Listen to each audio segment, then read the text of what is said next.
നമസ്കാരം. ഇന്നലെ ലോകം ഏറ്റവും അധികം ചർച്ച ചെയ്തത് മാലിദ്വീപിലെ പാർലമെന്റിൽ നടന്ന സംഘർഷത്തെക്കുറിച്ച് തന്നെയായിരുന്നു. ഇപ്പോഴിതാ അതിന് തൊട്ടു പിന്നാലെ മാലിദ്വീപിന്റെ പ്രസിഡന്റ് മുഹമ്മദ് മുയ്സുവിനെതിരെ ഇംപീച്ച്മെന്റ് പ്രമേയം അവതരിപ്പിക്കാൻ ഒരുങ്ങിയിരിക്കുകയാണ് പ്രതിപക്ഷ പാർട്ടികൾ. മാലിദ്വീപ് പാർലമെന്റിൽ ഭൂരിപക്ഷമുള്ള പ്രധാന പ്രതിപക്ഷമായ മാലിദ്വീപ് ഡെമോക്രാറ്റിക് പാർട്ടിയാണ് ഈ ഒരു പ്രമേയം അവതരിപ്പിക്കാൻ ഒരുങ്ങുന്നത്.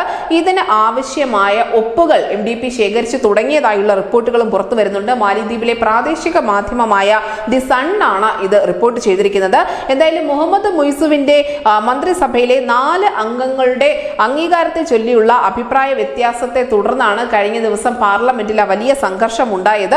അതിന് തൊട്ട് പിന്നാലെയാണ് ഇപ്പോൾ മുഹമ്മദ് മുയ്സുവിനെതിരെ ഈ ഇംപീച്ച്മെന്റ് പ്രമേയം അവതരിപ്പിക്കാൻ പ്രതിപക്ഷ പാർട്ടി ഒരുങ്ങുന്നത്. എന്തായാലും പ്രമേയത്തിന് MTPയുടെയും ഡെമോക്രാറ്റുകളുടെയും പ്രതിനിധികൾ ഉൾപ്പെടെ 34 അംഗങ്ങൾ പിന്തുണ നൽകിയതായുള്ള ചില വിവരവുമുണ്ട്. തെരഞ്ഞെടുപ്പിൽ ജയിക്കുന്ന പ്രസിഡന്റ് മന്ത്രിമാരെ നോമിനേറ്റ് ചെയ്യുകയും അവരെ പാർലമെന്റിൽ അംഗീകരിക്കുകയും ചെയ്യുന്നതാണ് മാലിദ്വീപിന്റെ കാലാകാലങ്ങളായുള്ള രീതി. കഴിഞ്ഞ നവംബറിൽ അധികാരത്തിലെത്തിയ മുഹമ്മദ് മുയ്സുവിന്റെ മന്ത്രിമാരെ ഇതുവരെയും പാർലമെന്റിൽ അംഗീകരിച്ചിട്ടില്ല.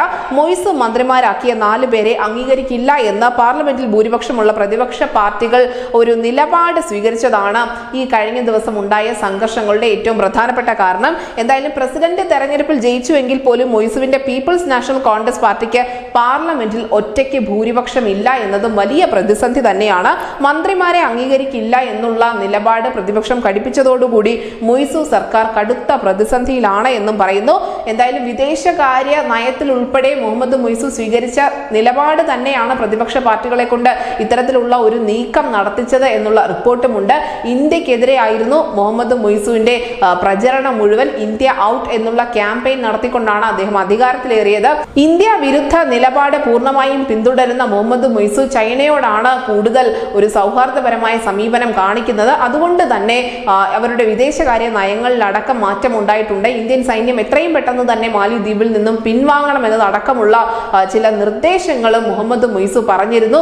ഇതിനൊക്കെ എതിരെ രാജ്യത്ത് വലിയ രീതിയിലുള്ള എതിർപ്പ് ഉയർന്നു വരുന്നുണ്ട്.